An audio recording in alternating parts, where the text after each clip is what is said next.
Okay, Year 7. This is the beginning lesson that you need to have for algebra. You've probably heard of algebra before in different terms, but we're going to introduce algebra by using patterns, which is a very good way for dealing with the need for algebra and what we're trying to do. So if you're watching this YouTube clip, you should have a worksheet in front of you. And what I'm going to get you to do while you're doing or watching this YouTube clip, I'm going to get you to pause it and answer questions along the way. So the first thing I want you to try and do is there are 6 number patterns here. This one, this one, this one, this one, this one, and this one. And what I want you to do is I want you to try and fill or write down the next 2 numbers in the number pattern. So I want you to pause the video or the YouTube clip now and try and fill in the first 2 columns here, here, here, here, and write in the next 2 numbers in each of those patterns. So off you go and do that. So if you paused it and you've come back, let's see how you went. So the first number pattern, and you would have recognised it, these are all odd numbers.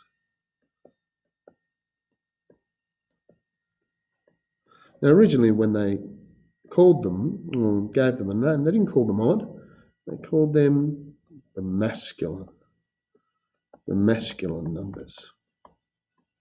So let's have a look at what they are. So 1, 3, 5, 7, well, that's easy. They're going up by 2. So the next one's 9 and the next one's 11.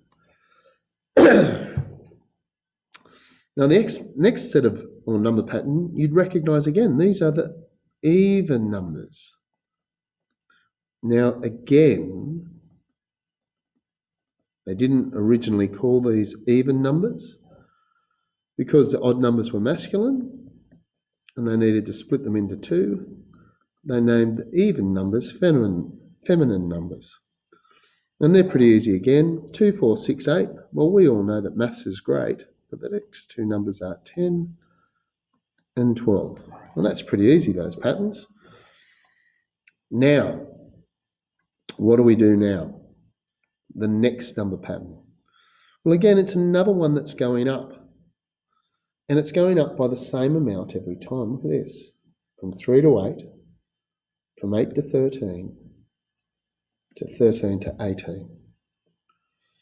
So that's pretty easy. They're going up by 5. So the next number, and it's pretty easy to pattern to see because I've got 3, 8, 3, 8. So this will be 23 and 28. So you're thinking to yourself, this is pretty easy. Yes, it is. The next number pattern, however, it goes down. 20 to 16, 16 to 12, 12 to 8. Well, that's okay.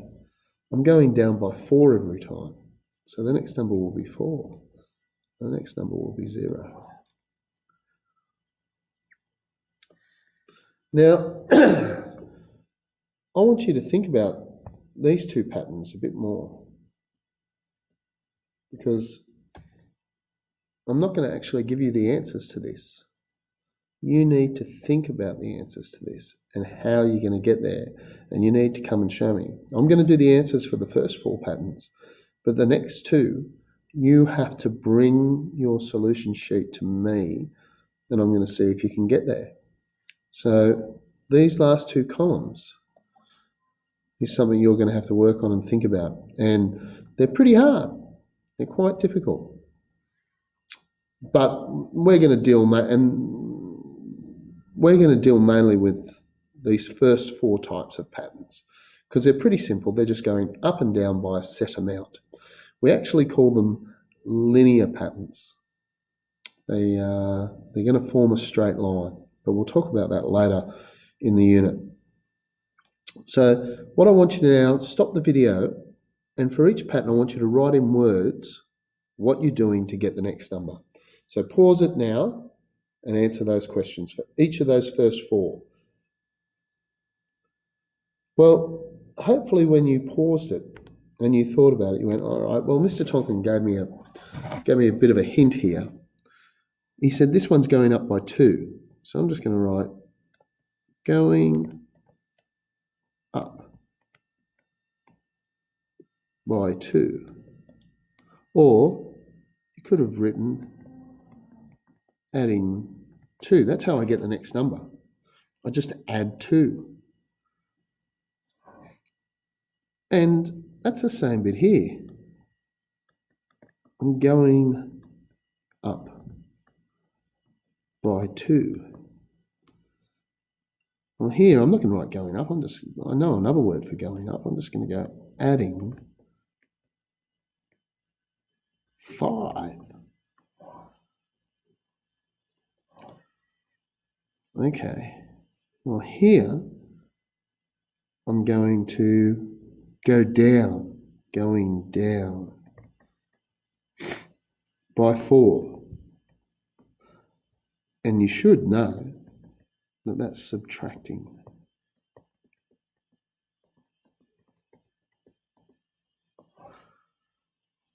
Okay, so you've written in words what you're going to do. Here's a really hard thing. Here's something that you're going to really need to concentrate on. If I look at the terms, so here's the first term, the first number in the pattern, and the second number in the pattern, and the third number in the pattern, and the fourth, and the fifth, and the sixth. I want you to try and work out what the 250th number in the pattern is. Now, of course, you can add these up or subtract them 250 times, but that's going to take a long time. See if you can think of a quicker way. So pause the YouTube clip now and have a go at that.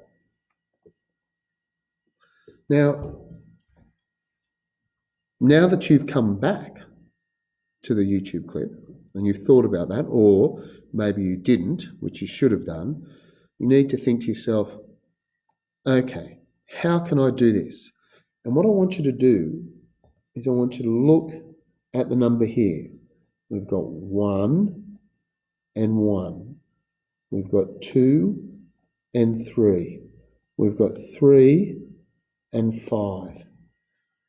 And you're thinking maybe you're thinking to yourself, the numbers in the pattern are almost double the numbers up there. The number of terms, they're almost double. In fact, they're double the numbers in the pattern minus 1. So why don't I try that?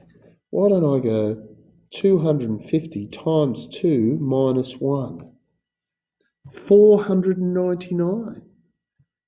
And you would be right, 499. Now let's think about that.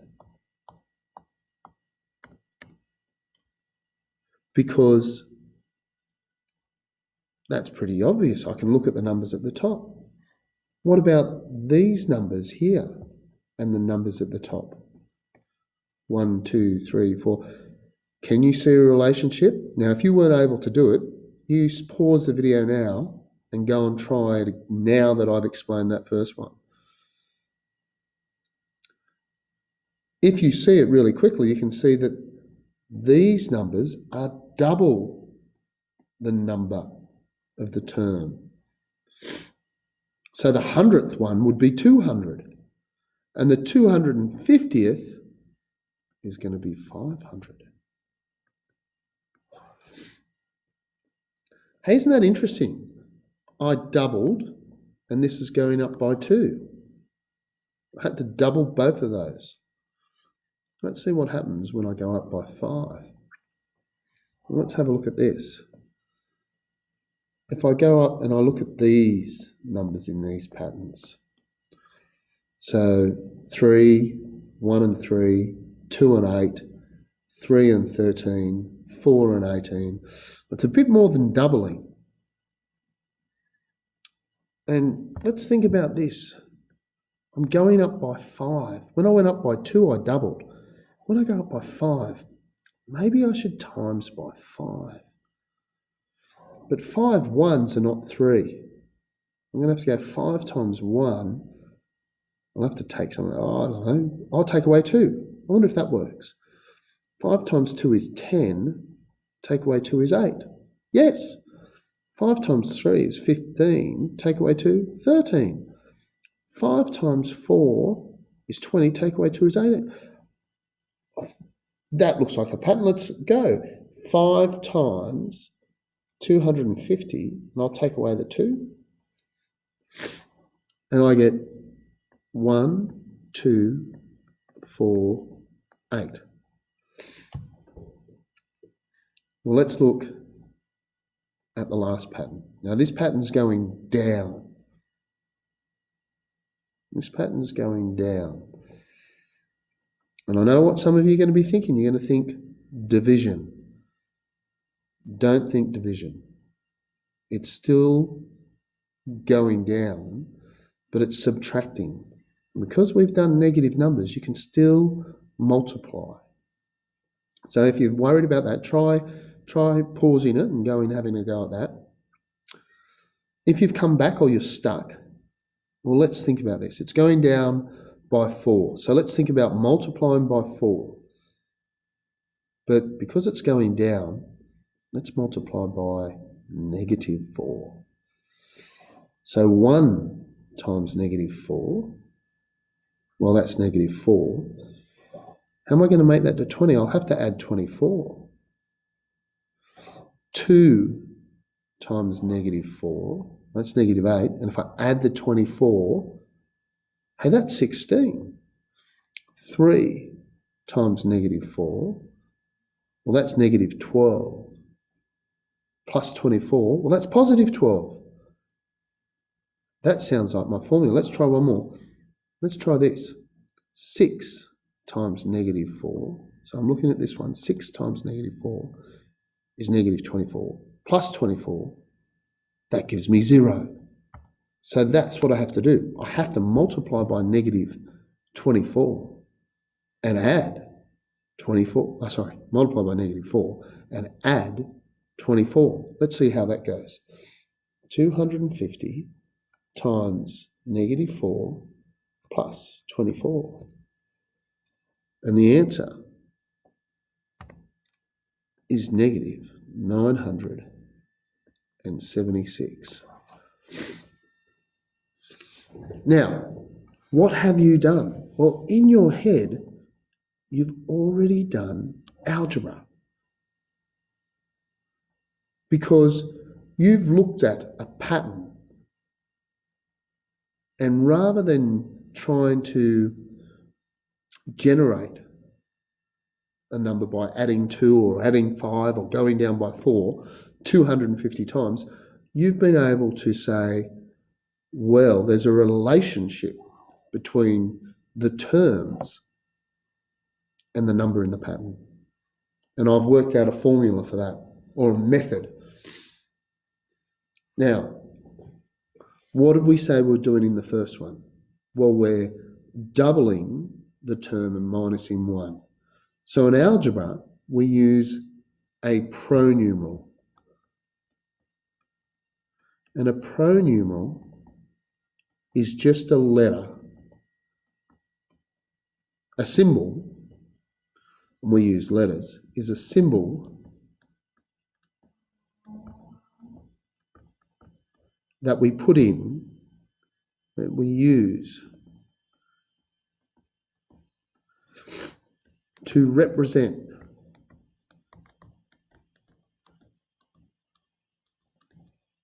a numeral or number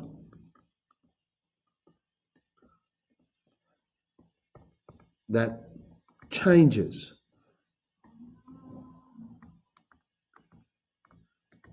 Or another word, varies.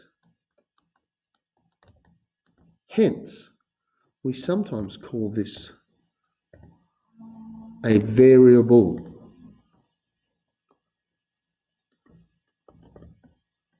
A pronumeral is sometimes termed a variable. Now they tell you what letter to use here. N. What would you write if you were finding the nth term? Well, let's go back. When I'm finding the fourth term in this first pattern, I was multiplying by 2 and minusing 1. Multiply 5 by 2, minus 1 will get me the fifth term. Multiply 6 by 2, minus 1 will get me the sixth term. Multiply 250 by 2 minus 1 will get me the 250th term. So 2 times n minus 1. And that's algebra. And that is why it's so powerful, because once you can use it and you can substitute values in for that variable, you can solve all sorts of things, really complex problems. There are 3 spots left I want you to try and see. Pause the video now, or the YouTube clip now, and you go and have a go and see if you can find an algebraic expression. Okay, now I have to be careful here because you might think that your algebraic expression is wrong because it might be slightly different from the one that I write down, but double check. Sometimes we write them in different ways, but it doesn't mean that they are wrong. It just means that they're different. So this one's just going up by 2. Now if I look at it, the first number 1 by 2 gives me 2. Number 2 by 2 gives me 4. So I don't have to add or subtract anything. It's just 2 times whatever the term is, n. What did we do to get this 1,248? Do you remember? Well, we multiplied by 5 and we minus 2. So we went 5n, 5 times n minus 2. And what did we do to get this last one? Were you able to do it? Remember, we multiplied by -4, so -4 times n, and we added 24. Now, that's how we use algebra. All right? We're looking for patterns and we're using algebra to describe or explain those patterns. So let's go down to the bottom here. Mathematics is, we often get asked this a lot, what is mathematics? Mathematics, some people will say, is the study of patterns. Everything in life is a pattern. Everything in the universe is a pattern. And mathematics is a study of patterns. It's a study of everything. It's a study of the universe. It's a study of natural phenomenon. It's a study of us, of cities, of the internet, of finances. That's what mathematics is. It's a study of all those patterns, looking at the things around us and looking for patterns. That's what mathematics is. It's the study of patterns. Now, what is algebra? Algebra is the language.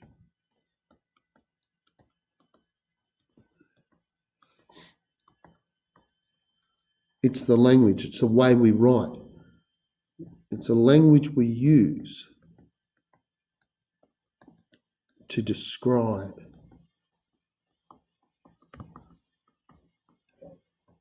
these patterns. So this is your introduction to algebra and why it is so powerful. Because we're going to be looking at patterns, the study of patterns, And algebra is what we're going to use to describe these patterns. If you think you're able to do these two, you need to bring your worksheet to me and I'll have a look at it. They're pretty hard. They're not like these simple patterns, these first four. They're simple linear patterns. Let's see if you can work out and bring it to me and show me what you think the next two numbers are, what you're doing, what the 250th number in the pattern is, and can you write an algebraic expression for that pattern? Anyway, you've started your you've started your journey into some serious mathematics now, because algebra is particularly hard. It doesn't need to be scary though. It's not something you need to be worried about, as long as you understand what you're doing, the study of patterns, and we're going to use symbols. And a pronumeral is a letter, remember? A pronumeral is a letter or just a symbol that we use to represent a number that will change, that varies. All right, off you go.